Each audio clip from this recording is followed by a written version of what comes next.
दोस्तों, गूगल पर कुछ ही दिन पहले भारत ने 1336 करोड़ रुपए और 936 करोड़ रुपए का जुर्माना लगाया था। पता है क्यों? क्योंकि गूगल मार्केट को मोनोपोली मार्केट बना रखा है और दूसरे कॉम्पिटिटिव कंपनी के लिए मार्केट खत्म कर रखा है।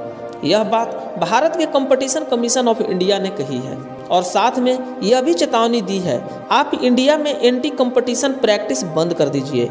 जिसके बाद गूगल ने सुप्रीम कोर्ट गया, लेकिन सुप्रीम कोर्ट ने यह कहते हुए घुमा दिया कि अगर आप गलती किए हैं तो जुर्माना तो आपको देना पड़ेगा। हालांकि सुप्रीम कोर्ट ने गूगल को सुविधा देते हुए उसके ऊपर लगे फाइन के देने की तिथि को बढ़ा दिया। गूगल को जब सुप्रीम कोर्ट से राहत नहीं मिली तो उसने भारत सरकार को धमकाते हुए बोला कि अब से एंड्रॉयड सर्विस महंगा हो जाएगा। दोस्तों, गूगल ने तो भारत को धमकी दे दी, लेकिन उसको नहीं पता था कि भारत भी बैकग्राउंड में कुछ कर रहा है। दरअसल कंपटीशन कमीशन ऑफ इंडिया और गूगल के बीच पिछले 3 साल से कहासुनी चल रहा था। इधर सरकार को भी पता था कि गूगल पर फाइन लगाने का मतलब गूगल से पंगा लेना है।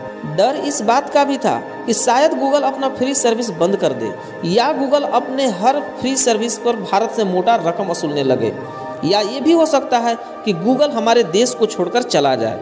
संभव तो ऐसा नहीं लगता, क्योंकि भारत जैसा बड़ा मार्केट को गूगल कभी छोड़ना नहीं चाहेगा। अब सबसे पहले जानना यह जरूरी है कि मोनोपोली मार्केट क्या होता है और गूगल पर जुर्माना क्यों लगे। तो दोस्तों, जो भी आप स्मार्टफोन खरीदते हैं तो वह एंड्रॉयड सिस्टम से ऑपरेट होता है। एंड्रॉयड ऑपरेटिंग सिस्टम एक प्रकार से स्मार्टफोन की आत्मा होती है।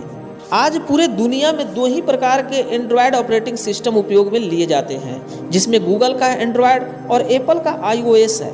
अगर हम बात करें भारत की, तो भारत में जितने भी स्मार्टफोन यूज होते हैं उनमें 97% स्मार्टफोन में गूगल का ही एंड्रॉयड ऑपरेटिंग सिस्टम काम में लिया जाता है। देखा जाए तो गूगल का ही वर्चस्व बना होता है।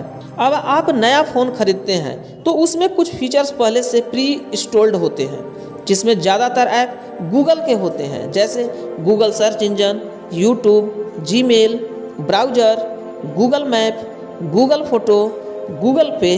और जिस प्ले स्टोर से ये ऐप डाउनलोड होते हैं वह प्ले स्टोर भी गूगल का ही होता है और आप इन ऐप को हटा भी नहीं सकते हैं। इन ऐप का प्रयोग करना आपकी मजबूरी होती है।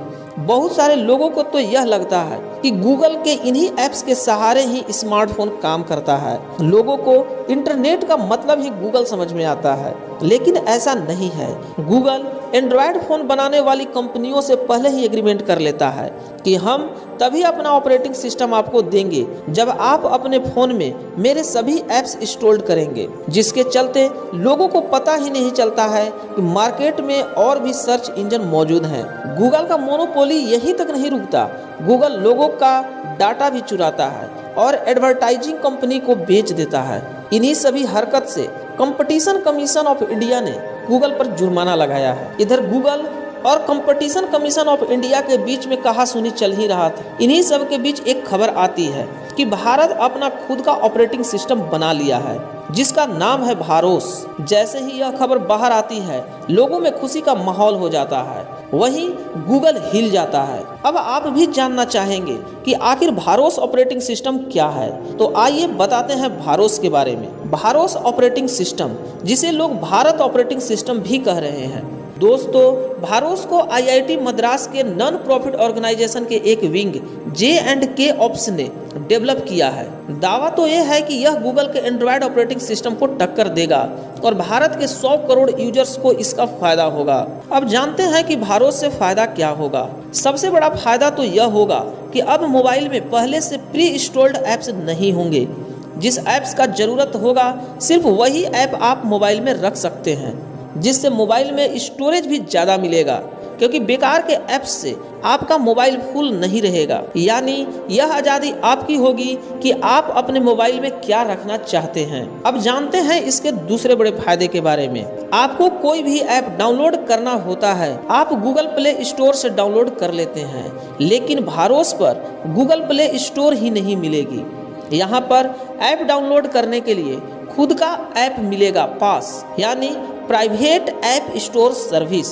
और इस ऐप पर वही ऐप मिलेंगे जो अपनी सिक्योरिटी और प्राइवेसी का ख्याल रखते हों, यानी आपकी प्राइवेसी का जिम्मेवारी भारोस पर होगी। यानी आपकी प्राइवेसी बिल्कुल सेफ रहेगी और हमारे देश के इंफॉर्मेशन विदेश तक नहीं जाएगी।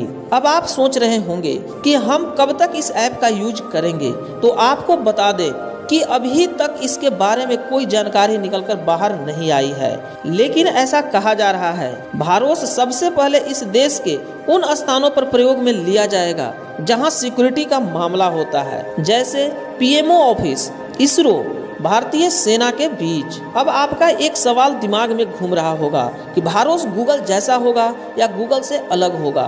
तो आपको बता दें कि भारोस बिल्कुल गूगल जैसा ही होगा, क्योंकि भारोस को गूगल से ही तैयार किया गया है, यानी भारोस गूगल को छुट्टी नहीं दे पाएगी।